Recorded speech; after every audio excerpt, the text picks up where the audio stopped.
नमस्कार, जय हिंद, वंदे मातरम।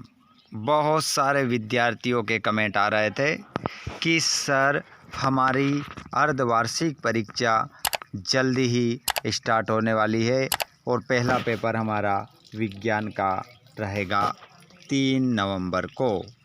तो उसके लिए मैं प्रश्न बैंक का पूरा सॉल्यूशन लेकर आ चुका हूँ।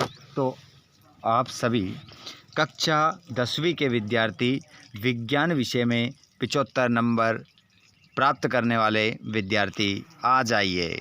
आइए विद्यार्थियों, यहाँ पर पूरा प्रश्न बैंक का मैं आप लोगों को हल करवाने वाला हूँ और आज के इस वीडियो में हम सिस्टम फाड़ देंगे। चलो तो स्टार्ट करते हैं आज के इस वीडियो को। उससे पहले अगर आपने चैनल को सब्सक्राइब नहीं किया हो तो चैनल को सब्सक्राइब ज़रूर कीजिएगा ताकि आपको नेक्स्ट क्लास का वीडियो मिल सके। आइए विद्यार्थियों, पहला क्वेश्चन आपकी स्क्रीन पर आता है। सभी अपने हाथ में कॉपी और पेन उठा लो और कॉपी और पेन के माध्यम से आपको पढ़ना है क्या? सिस्टम। चलो क्या बात है सर, क्या बात है। ठीक है, यहाँ पर सभी क्वेश्चन को ध्यानपूर्वक आप नोट करेंगे और एक एक प्रश्न को क्या करेंगे, हल करेंगे। चलिए तो सबसे पहले हम स्टार्ट कर देते हैं। ब्लूप्रिंट के अनुसार यहाँ इस पार्ट से 4 अंक के सही विकल्प पूछे जाएंगे। तो 4 अंक यहाँ से आपके सही विकल्प होते हैं कंप्लीट। चलिए पहला क्वेश्चन आपकी स्क्रीन पर आ गया है। उससे पहले जिन विद्यार्थियों ने चैनल को नहीं किया है सब्सक्राइब, जल्दी से कर दीजिए भैया, ताकि आप लोगों को आने वाले वीडियो का नोटिफिकेशन मिल सके और चैनल का वीडियो आप तक पहुंच सके। साथ में वे विद्यार्थी जिन तक हमारा ये चैनल नहीं पहुंचाया है उस तक आप ज़रूर पहुंचाएं, ताकि हमारा जो यूट्यूब परिवार है उसी प्रकार आगे बढ़ता रहे और हम एक दूसरे से जुड़ते रहें। चलिए स्टार्ट करेंगे हम पहले क्वेश्चन से। लास्ट में मैं आपको ये भी बताने वाला हूँ कि कौन सी यूनिट कितने नंबर की आपकी आने वाली है। बने रहिएगा, पूरा पीडीएफ भी आपको मिल जाएगा। क्वेश्चन समझिए पहला, निम्नलिखित में से कौन सा भौतिक परिवर्तन नहीं है? और छपेगा, लिख के रख लो। छपने वाले क्वेश्चन है पूरे। उबलते पानी से जलवाष्प बनना, एलपीजी का दहन, बर्फ का पिघलकर जल बनना, नमक का पानी में घुलना। तो क्वेश्चन नंबर पहले का जो आंसर आपका होगा विद्यार्थियों, वो आंसर हो जाएगा एलपीजी का दहन। एलपीजी का दहन आपका करेक्ट आंसर इसमें होगा। ये भौतिक परिवर्तन नहीं है। क्वेश्चन नंबर 2, जिन अभिक्रिया में उष्मा का अवशोषण होता है उन्हें कहते हैं उष्माक्षेपी अभिक्रिया, संयोजन अभिक्रिया, उष्माशोषी अभिक्रिया या वाष्पीकरण अभिक्रिया। तो इसमें आपका जो करेक्ट आंसर होगा वो हो जाएगा उष्माशोषी अभिक्रिया। नेक्स्ट क्वेश्चन, निम्नलिखित में से कौन सी एक रासायनिक अभिक्रिया नहीं है? लौह पदार्थों में जंग लगना, भोजन का पकना, बर्फ का पिघलना, कागज का जलना। तो इनमें रासायनिक अभिक्रिया कौन सी नहीं है? तो बच्चों यहाँ पर आपका करेक्ट आंसर हो जाएगा बर्फ का पिघलना कोई रासायनिक अभिक्रिया नहीं है। यहाँ पर लौह पदार्थों में जंग लगना रासायनिक अभिक्रिया है, भोजन का पकना रासायनिक अभिक्रिया है, कागज का जलना रासायनिक अभिक्रिया है, लेकिन बर्फ का पिघलना कोई रासायनिक अभिक्रिया नहीं है। नेक्स्ट क्वेश्चन फोर्थ वाला देखेंगे। किसी रासायनिक अभिक्रिया में भाग लेने वाले पदार्थ कहलाते हैं? तो किसी रासायनिक अभिक्रिया में भाग लेने वाले जो पदार्थ होते हैं उन्हें क्या कहते हैं? उत्पाद कहते हैं, अभिकारक कहते हैं, यौगिक कहते हैं या मिश्रण कहते हैं? तो बच्चों इसमें आपका आंसर लगाएंगे आप अभिकारक। क्वेश्चन नंबर 5, लंबे समय तक सेवन न करने पर सूखे मेवे सड़ जाते हैं क्योंकि? ताप में परिवर्तन, विकृत गंधिता, जंग लगना, कोई नहीं। तो क्यों सड़ जाते हैं बच्चों? वो सड़ जाते हैं इस कारण से क्योंकि विकृत गंधिता के कारण सड़ जाते हैं। यहाँ पर प्रश्न नंबर 6 में अभिक्रिया देखेंगे आप। Ap2O3 + 2Ai से जो अभिक्रिया हो रही है वो आप यहाँ पर अभिक्रिया समझेंगे। ऊपर दी गई अभिक्रिया किस प्रकार की है? यहाँ पर कह रहा है कि ये जो अभिक्रिया हो रही है किस प्रकार की अभिक्रिया है? संयोजन अभिक्रिया है, वियोजन अभिक्रिया है या विस्थापन द्विविस्थापन अभिक्रिया है या विस्थापन अभिक्रिया? द्विविस्थापन और विस्थापन। तो इसमें आपका करेक्ट आंसर होगा विस्थापन अभिक्रिया है ये। नेक्स्ट क्वेश्चन आप देखेंगे। सोने और प्लेटिनम को गलाने वाले अम्ल का नाम क्या है? ऑप्शन आपको दे ही रखा है।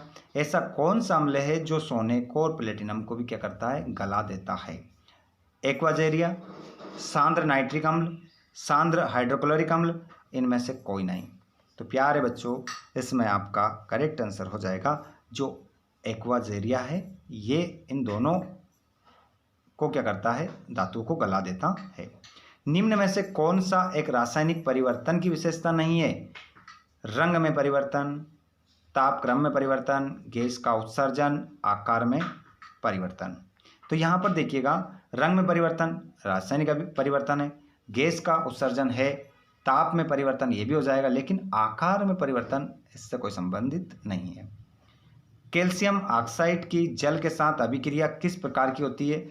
ऊष्माक्षेपी होती है, ऊष्माशोषी होती है, अवशोषी होती है, विस्फोट होती है। तो यहाँ पर आपका करेक्ट आंसर हो जाएगा ऊष्माक्षेपी। ऊष्माक्षेपी आप राइट आंसर लगा लेंगे। आइए बच्चों, क्वेश्चन क्रमांक अगला हम देखते हैं। पूरा क्वेश्चन पेपर बनने वाला है, ध्यानपूर्वक समझिएगा और अच्छे से नंबर लेकर आना है। यदि मैग्नीशियम रिवन को वायु में दहन किया जाए तो चमकदार श्वेत लौह उत्पन्न होती है एवं ये श्वेत चूर्ण में परिवर्तित हो जाता है। ये चूर्ण रासायनिक रूप से है magnesium oxide, magnesium hydroxide, magnesium carbonate, magnesium hydride. तो इसमें आपका करेक्ट आंसर जो हो जाएगा बच्चों, वो हो जाएगा मैग्नीशियम ऑक्साइड। ध्यान रखिएगा, अपने हाथ में कॉपी रखना है, साथ में पेन भी रखना है, क्वेश्चन नोट करते चलना है, स्क्रीनशॉट लेते चलना है। पीडीएफ तो आपको लास्ट में बता ही दूंगा, पीडीएफ आपको कहाँ मिलेगा। किसी रासायनिक समीकरण में अभिकारकों को हमेशा समीकरण के ओर लिखा जाता है। दाएं लिखा जाता है, बाएं लिखा जाता है, मध्य में लिखा जाता है, दोनों तरफ लिखा जाता है। तो यहाँ पर आपका करेक्ट आंसर होगा बाएं, बाएं लिखा जाता है। क्वेश्चन नंबर अगला, लोहे की वस्तुओं को से बचाने के लिए उस पर पेंट करते हैं, इस अभिक्रिया को कहा जाता है। तो यहाँ पर लोहे की वस्तुओं को जंग से बचाने के लिए संक्षारण, ऊष्माक्षेपी, अवशोषी या विस्फोटक। तो लोहे की वस्तुओं को संक्षारण से बचाने के लिए उस पर क्या करते हैं? पेंट करते हैं। यहाँ पर ये मान के चलिएगा कि खाली स्थान है, ठीक है। इस खाली स्थान में क्या आएगा आपका, ये आपको बताना है। तो संक्षारण आएगा, ऊष्माक्षेपी आएगा, अवशोषी आएगा या विस्फोटक आएगा, क्या आएगा ये आपको बताना है। तो यहाँ पर आपका हो जाएगा बच्चों संक्षारण से बचाने के लिए। नेक्स्ट क्वेश्चन आपका अब इस चैप्टर से आएगा 2 नंबर का। इनमें से आपका ये क्वेश्चन 2 आएंगे, 2 क्वेश्चन आने वाले इनमें से 1 2 3 4 5 6 7 8 क्वेश्चन में से आपके 4 नंबर यहाँ पर पक्के हैं, इनको अच्छे से लगा लीजिएगा। उसके बाद में यहाँ पर मैं आपको बताता हूँ बच्चों, क्वेश्चन क्रमांक आप देखेंगे यहाँ से, इस अध्याय से आपका एक प्रश्न आने वाला है 3 नंबर का। 1 2 3 4 5 6, इन 6 प्रश्नों में से आपका 3 नंबर पक्का है, 3 नंबर पक्का है, तो इसको आप कंप्लीट कर लीजिएगा। और इसी यूनिट से एक प्रश्न आने वाला है 4 नंबर का। साफ साफ देख सकते हैं यहाँ पर ब्लूप्रिंट के अनुसार इस पाठ से 4 अंक का एक प्रश्न पूछा जाएगा। और वो प्रश्न कौन कौन से हैं? पहला, दूसरा, तीसरा, इनमें से ही आएगा, ठीक है। और ये रहा आपका अथवा वाले, अथवा में भी आपको इनमें से मिलेगा। अध्याय नंबर 2 है ना, कोशिश करूँगा कि पूरा प्रश्न बैंक का हल करवा सकूँ, है ना, क्योंकि आप लोगों के कमेंट भी आ रहे थे कि पूरा हल करवाया करो। क्वेश्चन नंबर रहेगा आपका पहला कि भोजन नली का कौन सा भाग यकृत से पित्त रस प्राप्त करता है। तो यहाँ पर आपका करेक्ट आंसर हो जाएगा छोटी आंत। बहुत सारे बच्चे कुछ कमेंट भी कर रहे थे, जैसे कि एक कमेंट मैंने पढ़ा भी था कि सर इसका आंसर गलत है। तो गलत नहीं है, मेरी बात सुनो, आप जो क्वेश्चन है बताया भी करो, क्वेश्चन बताया करो कौन सा गलत है, ताकि उसके ऊपर विचार किया जा सकता है ना। आप सभी ऐसा बोल देते हैं, कमेंट में ऐसा आ जाता है कि ये प्रश्न का आंसर तो ये होगा, पहले क्वेश्चन तो बताया कर भैया कौन सा, ताकि मैं देख सकूँ उस क्वेश्चन को और आंसर बता सकूँ आपको। मांसपेशियों में ऑक्सीजन की कमी प्रायः क्रिकेट खिलाड़ियों के पैरों में जकड़न का कारण बनती है, इसका कारण, तो इसका जो कारण होगा वो हो जाएगा बच्चों पायरुवेट का एथेनॉल में परिवर्तन। अगला क्वेश्चन है, मनुष्य के पाचन तंत्र में हाइड्रोक्लोरिक अम्ल का स्त्रावन किस भाग से होता है। तो यहाँ पर आपका करेक्ट आंसर आप जो लगाएंगे वो लगाएंगे आमाशय। जटिल पदार्थों को सरल पदार्थों में तोड़ने के लिए प्रयुक्त जैविक उत्प्रेरक है, तो इसमें आपका करेक्ट आंसर हो जाएगा, वो हो जाएगा क्वेश्चन क्रमांक आपका 4th वाले का आंसर, इसमें एंजाइम आपका आंसर हो जाएगा। अगला क्वेश्चन देखेंगे आप, पर्ण रंध्र के खुलने और बंद होने की प्रक्रिया निम्नलिखित पर निर्भर करती है, तो किस पर निर्भर करती है ये आपको बताना है। ऑप्शन नंबर 5 का जो आंसर हो जाएगा वो हो जाएगा गाढ़ कोशिका में जल की मात्रा। निम्न में से क्या प्रकाश संश्लेषण में नहीं होता है, तो इसमें आपका जो करेक्ट आंसर होगा वो होगा कार्बन डाइऑक्साइड का उत्सर्जन नहीं होता है। नेक्स्ट क्वेश्चन देखेंगे, प्रकाश संश्लेषण के लिए आवश्यक नहीं है, तो क्या आवश्यक नहीं है? कार्बन डाइऑक्साइड, सूर्य प्रकाश, पानी, ऑक्सीजन। तो इसमें आपका करेक्ट आंसर हो जाएगा वो आवश्यक नहीं है, ऑक्सीजन। ये ऑक्सीजन आपका आंसर हो जाएगा। पत्ती की सतह पर पाए जाने वाले छिद्र होते हैं, तो उन्हें क्या कहते हैं? स्टोमेटा, नेफ्रॉन, कुपिकाएँ, होम छिद्र। तो इन्हें आपका करेक्ट आंसर हो जाएगा स्टोमेटा। स्टोमेटा उसे कहा जाता है। प्रकाश संश्लेषण की क्रिया पौधे के किस भाग में होती है? पत्ती, जड़, तना, फूल। तो इसमें आपका करेक्ट आंसर हो जाएगा प्रकाश संश्लेषण पत्ती के द्वारा होता है। अगला क्वेश्चन, आहार नली का वह भाग जहाँ कोई पाचन क्रिया नहीं होती, मुख्य गुहिका, ग्रहसिका, आमाशय, छोटी आंत। तो यहाँ पर आपका करेक्ट आंसर हो जाएगा वो हो जाएगा ग्रहसिका। ग्रहसिका आपका इसमें आंसर हो जाएगा। आमाशय में पाए जाते हैं, आमाशय में क्या पाया जाता है ये आपको बताना है, तो यहाँ पर आपका करेक्ट आंसर होगा HCl, श्लेष्मा, प्रोटीन पाचक, एंजाइम। तो प्रोक्त सभी इसमें आंसर हो जाएगा आपका। आहार नली का सबसे लंबा भाग होता है, तो यहाँ पर आपका आंसर हो जाएगा छोटी आंत। छोटी आंत करेक्ट आंसर लगाएंगे। उसके बाद में इस पार्ट के खालिस्तान, 3 खालिस्तान आपके आने वाले हैं, ठीक है, तो ध्यान से देखिएगा। और बहुत कम विद्यार्थी अभी तक जुड़े हैं, फिर भी बहुत कम स्टूडेंट अभी तक जुड़ रहा है इस लाइव क्लास में। आप लोगों के लिए यहाँ पर लाइव क्लास स्टार्ट कर दी है। आमाशय से निकलने वाले प्रोटीन पाचक विकर का नाम क्या है? तो इसका जो नाम हो जाएगा उस खालिस्तान में आप लिख देंगे पेप्सिन। पेप्सिन इसका क्या होगा? आंसर हो जाएगा। अगला क्वेश्चन है आपका, अग्नाशय से निकलने वाले प्रोटीन पाचक विकर का नाम क्या है? अब यहाँ पर आमाशय की बात थी तो पेप्सिन था, और अग्नाशय से अगर निकलेगा तो इसको हम बोलेंगे ट्रिप्सिन। ट्रिप्सिन आपका क्या होगा? इसमें आंसर होगा ट्रिप्सिन। अगला क्वेश्चन, कार्बोहाइड्रेट प्रोटीन तथा वसा का पूर्ण पाचन में होता है, तो कहाँ होता है? तो इसका आंसर आपका लिखेंगे छोटी आंत। छोटी आंत आपका क्या होगा? इसमें आंसर हो जाएगा छोटी आंत। सुने भी सही और साथ में लिखे भी सही। अग्नाशय से निकलने वाले वसा पाचक विकर का नाम क्या होगा?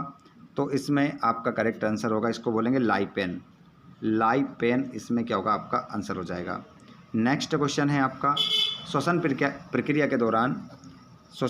के दौरान निकलने वाली गैस चूने के पानी को दूधिया कर देती है, तो इस खालिस्तान में आपका क्या हो जाएगा? Carbon dioxide. कार्बन डाइऑक्साइड आपका क्या हो जाएगा? इसमें आंसर हो जाएगा। नेक्स्ट क्वेश्चन देखेंगे आप, छठा वाला, पायरुविक अम्ल में कार्बन परमाणु की संख्या कितनी होती है? तो इसमें आप 3 लिखेंगे, 3 संख्या होती है। अगला क्वेश्चन है, कोशिकीय प्रक्रमों के लिए ऊर्जा मुद्रा होती है, तो यहाँ पर ऊर्जा जो मुद्रा होती है वो होती है बच्चों एटीपी होती है। ऑक्सीजन की उपस्थिति में पायरुवेट का विखंडन में होता है, तो ये कहाँ पर होता है बच्चों? तो इसमें करेक्ट आंसर आपका हो जाएगा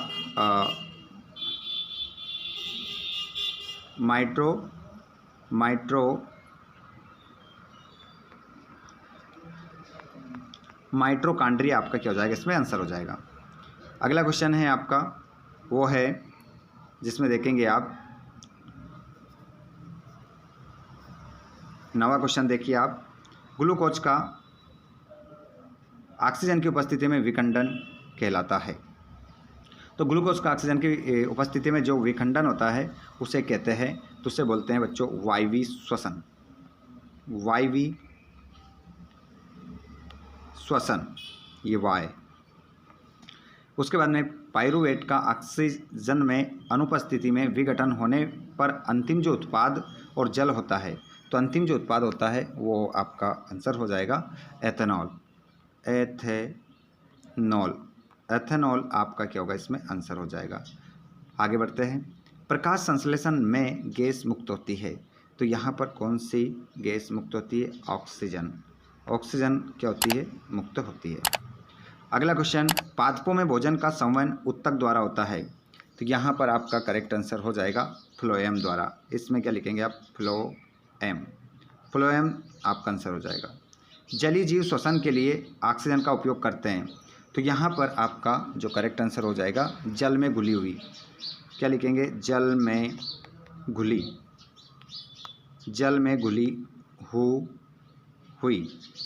हुई गैस का क्या करते हैं, उपयोग करते हैं।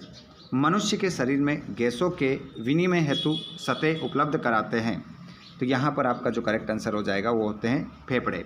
खालिस्तान में क्या लिखेंगे, फेफड़े आपका आंसर होगा।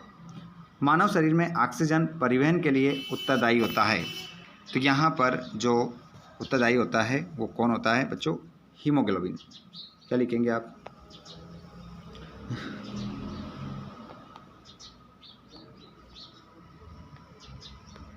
हीमोग्लोबिन आपका करेक्ट आंसर हो जाएगा। अब इस पार्ट से आपके 2-2 नंबर के आएंगे, ठीक है। अभी मैं पूरा सोल्व करवा रहा हूँ आपको, लेकिन अभी बोलिएगा मत आप कि सोल्व नहीं करवा रहे हैं। पहले पूरा मैं आपको ऑब्जेक्टिव बताता हूँ। इस पार्ट से 4 नंबर का ही प्रश्न आएगा। ये जो क्वेश्चन दिख रहा है स्क्रीन पर यही आएंगे। अध्याय नंबर 6 देखिए, पहले अध्याय नंबर 6 के ऑब्जेक्टिव देख लीजिए। खालिस्तान आएंगे इससे, तंत्रिका, कपाल तंत्रिका और मेरुरज्जु,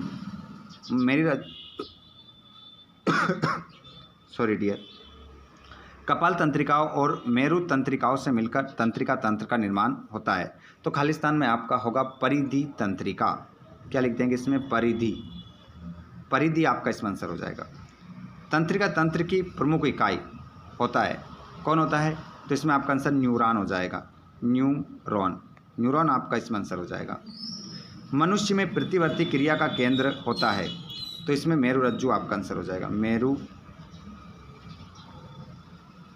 मेरुरज्जु आपका आंसर हो जाएगा। मनुष्य के मस्तिष्क में सोचने वाला भाग, तो मनुष्य के सोचने वाला जो भाग है उसे बोलते हैं हम प्रामस्तिष्क आपका क्या होगा, इसमें आंसर हो जाएगा। अगला क्वेश्चन है आपका, जिसमें देखेंगे आप, मटर के पौधे में तंतु की वृद्धि का कारण गति होती है, कौन सी गति होती है, तो इसमें आपका करेक्ट आंसर जो हो जाएगा वो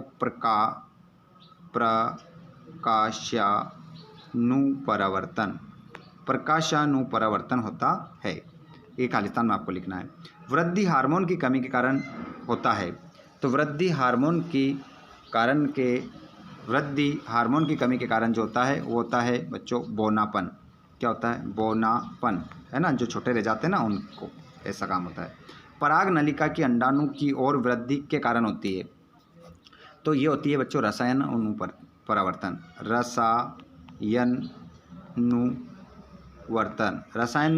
आपका क्या हो जाएगा, इसमें आंसर हो जाएगा।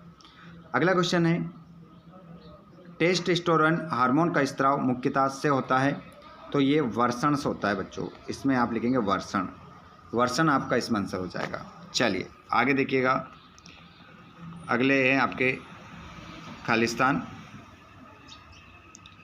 जिनको आप यहाँ पर देखेंगे। ये 4 नंबर के क्वेश्चन है, यहाँ पर देख लेंगे आप। ये 4 नंबर के सारे क्वेश्चन हैं आपके। उसके बाद हम आगे बढ़ जाते हैं। ये 3 नंबर का क्वेश्चन भी है, और यहाँ पर ये कह रहा है, एक थोड़ा सा देखिएगा, खालिस्तान के बाद एक शब्द में उत्तर है, एक वाक्य एक शब्द में उत्तर है ना, ये तो 4 आएंगे इसमें से। जैसे कि मनुष्य में मस्तिष्क और मेरुरज्जु मिलकर कौन सा तंत्र बनाते हैं, तो ये आपका केंद्रीय तंत्रिका। एक शब्द में उत्तर थे ये ना, मैंने 4 नंबर का समझ लिया, तो यहाँ पर आंसर हो जाएगा केंद्रीय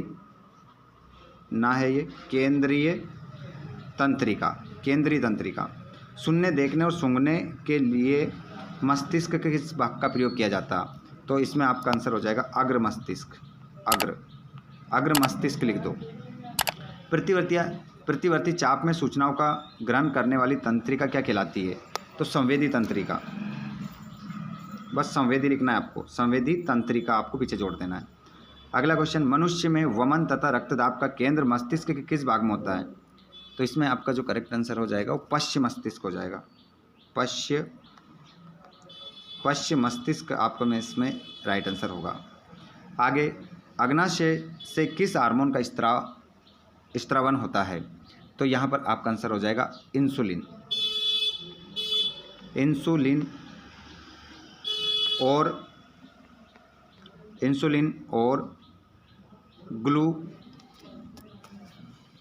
ग्लूकाय आंसर हो जाएगा आपका।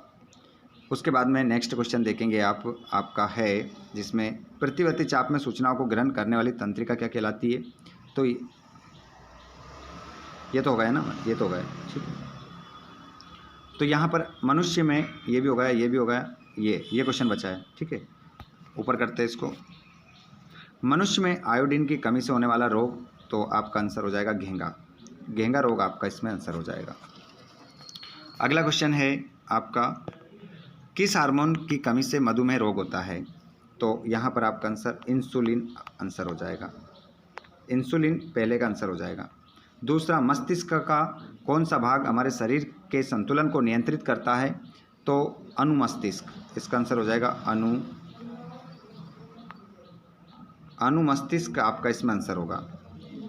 मनुष्य में स्त्रावित होने वाले पुरुष हार्मोन का नाम लिखिए, तो इसका नाम हो जाएगा टेस्टोस्टेरोन।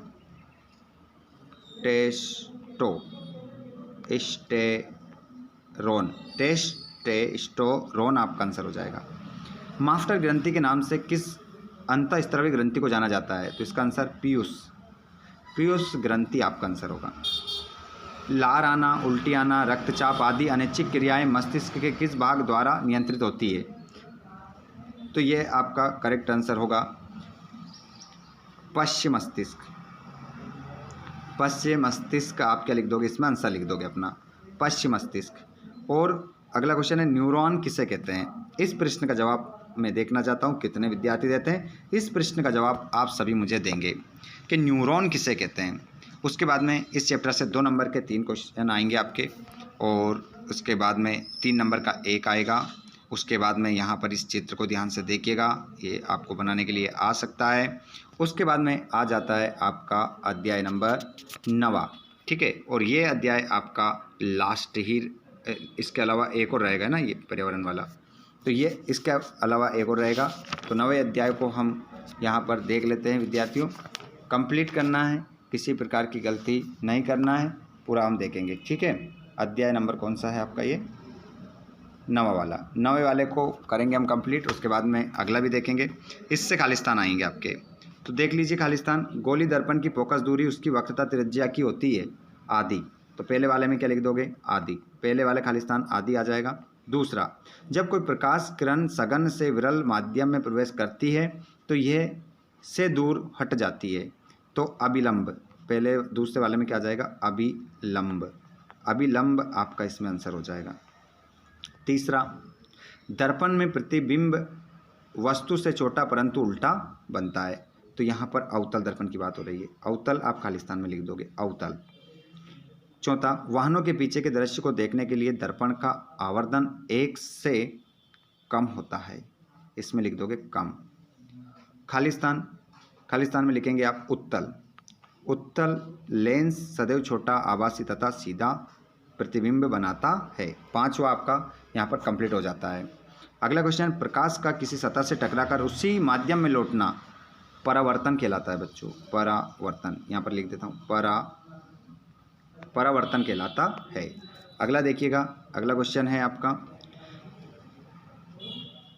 खालिस्तान की दिशा में आपतित किरण उत्तल लेंस से अपवर्तन के पश्चात मुख्य अक्ष के समांतर होती है, तो इसमें आपका हो जाएगा जो इसमें बताएंगे आप क्या होगा। सभी मुझे कमेंट बॉक्स में इस प्रश्न का जवाब देंगे कि दिशा में,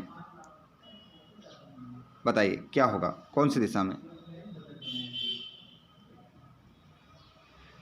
सभी विद्यार्थी जितने भी हमारी क्लास में लाइव में जुड़ रहे हैं और जो बाद में इस वीडियो को देख रहे हैं, सभी को जवाब देना है इस प्रश्न का आंसर इस खालिस्तान में क्या आएगा। कमेंट बॉक्स में बताएं, तब तक मैं अगला क्वेश्चन करा देता हूँ। सभी बताएंगे मुझे। उत्तल दर्पण सदैव प्रतिबिंब बनाता है, तो उत्तल दर्पण जो बनाता है वो कैसा बनाता है? आभासी और सीधा, आभासी और सीधा प्रतिबिंब बनाता है। अगला क्वेश्चन, सघन माध्यम में प्रकाश की चाल वायरल माध्यम की तुलना में होती है कम। इस खालिस्तान में आप लिखेंगे कम। प्रश्न का जवाब आ रहा है, क्या सही जवाब है कमेंट बॉक्स में बताना है सभी को।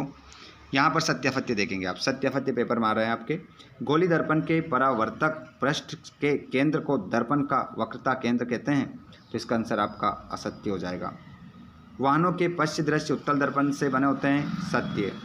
वायु का अपवर्तनांक हीरे के अपवर्तनांक से अधिक होता है, तो ये बात आपकी असत्य है। गोली दर्पण की फोकस दूरी वक्रता केंद्र की दुगनी होती है, असत्य। उत्तल दर्पण परावर्तन के नियमों का पालन नहीं करता, असत्य। आभासी प्रतिबिंब वस्तु के सापेक्ष सदैव उल्टा बनता है, असत्य। अगला खालिस्तान ये सत्याफत्य। ये भी गोली दर्पण का परावर्तक पृष्ठ जिस गोले का भाग है उसकी त्रिज्या दर्पण का ध्रुव कहलाती है, तो इसका आंसर आपका असत्य हो जाएगा। आपतन कोण का मान सदैव परावर्तन कोण के बराबर के मान के अधिक होता है, सत्य होता है। और अपवर्तनांक दो माध्यमों में प्रकाश की चाल का अनुपात है, तो ये भी आपका तीसरा वाला जो है आपका क्या हो जाएगा? असत्य हो जाएगा। और चौथा, किसी माध्यम में प्रकाश की चाल माध्यम के अपवर्तनांक में अनुक्रमानुपाती होती है, सत्य। और एक क्वेश्चन है, अवतल दर्पण की क्षमता ऋणात्मक होती है, बताइए इसका आंसर क्या होगा? अवतल दर्पण की जो क्षमता होती है वो ऋणात्मक होती है। 3 प्रश्न मैंने अभी तक आपसे पूछे हैं, पूरे इसमें से 3 प्रश्न मैंने अभी तक पूछे हैं आपसे, जिसके जवाब आप लोग देंगे। बताइए जल्दी से क्या होगा। उसके बाद हम जोड़ी देखेंगे, यहाँ पर जोड़ी मिलाएंगे, गलती किसी प्रकार की नहीं करना है। 3 प्रश्न के जवाब सभी को देना है। उसके बाद में जोड़ी मिलाएंगे, जैसे कि यहाँ पर लिखा है डायऑप्टर, तो इसको आप डायऑप्टर को मिलाएंगे। लेंस की क्षमता, उत्तल लेंस को आप मिलाएंगे, बीच में मोटा तथा किनारों पर पतला। अवतल लेंस की क्षमता, तो इसका आंसर आपका हो जाएगा, कैसी होती है? ऋणात्मक होती है। और उम्मीद करता हूँ कि यहाँ पर देखिए इस प्रश्न का जवाब भी आपको मिल गया होगा। अवतल दर्पण की क्षमता ऋणात्मक होती है, तो देखिए यहाँ पर अवतल दर्पण की क्षमता कैसी है? ऋणात्मक, तो इसका आंसर सत्य हो जाएगा। इस प्रकार आपको क्या करना है? आंसर अपने लगाना है। आगे देखिएगा समतल दर्पण, तो समतल दर्पण को आप मिलाएंगे चेहरा देखने के लिए। एक सरल रेखीय पक्ष, तो इसको आप मिलाएंगे प्रकाश किरण। और परावर्तन पृष्ठीय गोली, इसको आप मिलाएंगे गोली दर्पण। उसके बाद में गोली दर्पण को आप मिलाएंगे ध्रुव से, और लेंस को आप मिलाएंगे प्रकाशी केंद्र, लेंस को प्रकाशी केंद्र से मिला दिया। और वक्रता केंद्र को मिलाएंगे समान आकार का प्रतिबिंब। उसके बाद में स्नेहल का नियम, इसको आप मिलाएंगे अपवर्तन लेंस की क्षमता, इसको आप मिलाएंगे डायऑप्टर। और गोली दर्पण परावर्तन। उसके बाद में यहाँ पर 2 नंबर के प्रश्न हैं जिनको आपको करना है, और ये 3 नंबर का क्वेश्चन है जो कि आपको पेपर में देखने को मिलेगा, और यहाँ से 4 नंबर का आएगा। उसके बाद में अध्याय लास्ट हमारा पर्यावरण देख लेते हैं, और बच रहा क्या, बस समाप्त रहेगा। इसको और हल कर लेते हैं जो कि हमारे पेपर में आ रहा है। अध्याय नंबर 13 हमारा पर्यावरण, जिससे आपके सत्य आएंगे, वो भी कितने नंबर में? 4 नंबर में। देखिए, फलों के छिलके, केक एवं नींबू जैव निम्नीकरणीय पदार्थ है, तो इसका आंसर सत्य हो जाएगा। बाजार जाते समय सामान के लिए कपड़े का थैला ले जाना पर्यावरण मित्र व्यवहार कहलाता है, बिल्कुल सत्य। हरे पादप प्रथम पोषी स्तर में आते हैं, बिल्कुल आते हैं, सत्य। सबसे बड़ा पारितंत्र महासागर है, तो इसका आंसर भी आपका सत्य हो जाएगा। आगे देखो, ऊर्जा का पिरामिड सदैव सीधा होता है, सत्य। ओजोन परत को हानि पहुंचाने वाला रसायन CFC क्लोरोफ्लोरोकार्बन है, सत्य। पारितंत्र में ऊर्जा का प्रवाह एक दिशा में होता है, सत्य। विश्व पर्यावरण दिवस 5 जून को मनाया जाता है, सत्य। उत्पादक किसी पारितंत्र के घटक हैं, सत्य। एक पारितंत्र में मानव सर्वाहारी है, सत्य। आगे चलो, यहाँ पर कह रहा है विभिन्न जैविक स्तरों पर भाग लेने वाले जीवों की एक ऐसी श्रृंखला जिसमें एक जीव दूसरे जीव को क्या करता है, आहार बनाता है, आहार श्रृंखला कहलाती है, बिल्कुल सत्य। उपभोक्ता किसी पारितंत्र के जैविक घटक हैं, तो इसमें भी सत्य हो जाएगा। उसके बाद में यहाँ पर उपभोक्ता किसी पारितंत्र के अजैविक घटक हैं, तो इसका आंसर आपका सत्य होगा। सूक्ष्म जीव किसी पारितंत्र के जैविक घटक हैं, तो बिल्कुल सत्य। ऊर्जा का प्रभाव प्रत्येक स्तर पर मात्र 10% होता है, सत्य। और सबसे बड़ा पारितंत्र घास का मैदान है, असत्य। अभी तो हमने बात करा था समुद्र है। उसके बाद में जोड़ी मिलाएंगे 80 dB। 80 dB को आप मिलाएंगे, वो मिलाएंगे बच्चों ध्वनि प्रदूषण। सर्प को आप मिलाएंगे मांसाहारी, और SO2 को अम्ल वर्षा से मिलाएंगे। गाय को आप मिलाएंगे बच्चों शाकाहारी से, और चील या गिद्ध को मिलाएंगे सर्वोच्च मांसाहारी, और एरोसोल को मिलाएंगे CFC से। प्रदूषक को आप मिलाएंगे, प्रदूषक को आप किससे मिलाएंगे बताइए? प्रदूषक को प्रदूषण से मिला देंगे। कुत्ता आप मिलाएंगे जो सर्वाहारी हो जाएगा, और सूक्ष्म जीव तो सर्वोच्च मांसाहारी। इस प्रकार आपका हो जाएगा, ठीक है। यहाँ पर जोड़ी मिल गई। उसके बाद में इस चैप्टर से आपके 2 नंबर क्या आ रहे हैं। उसके बाद में यहाँ पर क्या है, ये एक शब्द उत्तर है, ठीक है। एक शब्द उत्तर यहाँ आपसे पूछ रहा है कि संपूर्ण विश्व में मनुष्य के क्रियाकलापों से वातावरण का तापमान बढ़ने की घटना क्या कहलाती है। खाद्य जाल किसे कहते हैं। इस पाठ से 2 अंक के एक शब्द एक वाक्य में आपके आएंगे क्वेश्चन, ठीक है। तो यहाँ पर आप सभी हमारे व्हाट्सएप ग्रुप से और टेलीग्राम से जुड़े हुए हैं, तो इन प्रश्नों के आंसर भी मैं आपको बता देता हूँ। इसका आंसर भी देख लो। संपूर्ण विश्व में मनुष्य के क्रियाकलापों से वातावरण का तापमान बढ़ने की घटना क्या कहलाती है। तो आप सभी जानते हैं ग्लोबल वार्मिंग। ग्लोबल वार्मिंग आपका इसमें क्या होगा, आंसर होगा ग्लोबल वार्मिंग। उसके बाद खाद्य जाल किसे कहते हैं। तो जैसे कि क्या कर रहे हैं, प्राथमिक उपभोक्ता, द्वितीयक को तृतीयक, और इस प्रकार से खाद्य जाल जैसे कि घास है ना, फिर मेंढक, और फिर मेंढक को सर्प, इस प्रकार से उसे जो बनता है उसे खाद्य जाल कहते हैं। पौधे अपना भोजन किस प्रक्रिया द्वारा बनाते हैं। तो प्रकाश संश्लेषण आपका आंसर हो जाएगा, सभी जानते हैं प्रकाश संश्लेषण। और जो पदार्थ अपघटित होते हैं क्या कहलाते हैं। तो वो जैव निम्नीकरण कहलाते हैं। जैव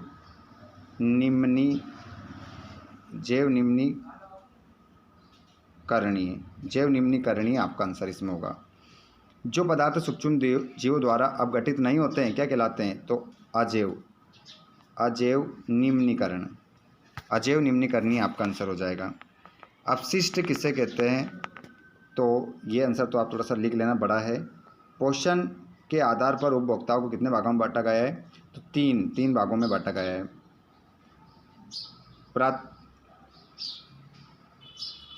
पोषण के आधार पर है ना, 3 आपका आंसर होगा इसमें। ओजोन परत में छिद्र सबसे पहले कहाँ देखा गया। तो इसमें आपका हो जाएगा अंटार्कटिका आपका इसमें आंसर हो जाएगा। उसके बाद में ये रहे आपके क्वेश्चन, जो 2 नंबर का 3 क्वेश्चन आएंगे इसी में से। और यहाँ पर आगे आप देखेंगे बस 2 नंबर के ही 3 क्वेश्चन इस चैप्टर से आएंगे। ये पूरा हो गया है। अब मैं आप लोगों को करवाने वाला हूँ इसी पार्ट के सभी पार्ट के 2 नंबर के, 3 नंबर के और 4 नंबर के क्वेश्चन वीडियो। इस वीडियो पर जैसे ही 1 के क्या होंगे, लाइक होंगे, तो 2 नंबर 3 नंबर का पूरा पेपर का सोल्यूशन आपका आ जाएगा। देखिए आप लोगों ने बोला था ना कि एक ही वीडियो में पूरा सोल्यूशन करवा दिया ना, आपकी बात मानकर। अब 2 नंबर 3 नंबर का एक वीडियो ज़रूर आ जाएगा, वो मिल जाएगा आपको। उससे पहले आप धमाकेदार इस क्लास को शेयर कर दो। सबसे ज़्यादा व्यूज़ इस क्लास पर हमारी पे होना चाहिए। इससे ज़्यादा व्यूज़ किसी और क्लास पर नहीं होना चाहिए। सबसे ज़्यादा कर दीजिए शेयर।